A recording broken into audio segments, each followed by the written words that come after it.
guys. All right, we had a very good day today.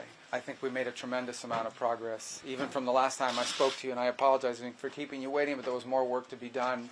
You know, we began almost 3 weeks ago with a foundational document that we socialized and ran by both sides, and with input from both sides. And one of the things that happens when you've been involved in this now for 10 months is you get a pretty good sense of what the priorities and the red lines and the important issues are for both sides.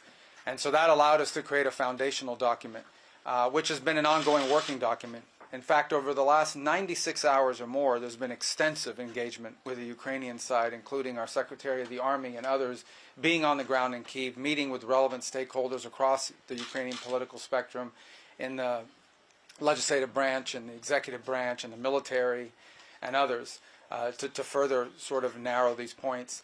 We arrived here today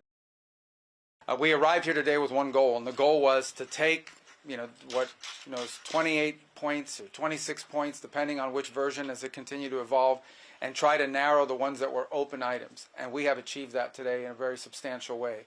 Now, obviously, like any final agreement, they'll have to be agreed upon by the presidents, and there are a couple issues that we need to continue to work on.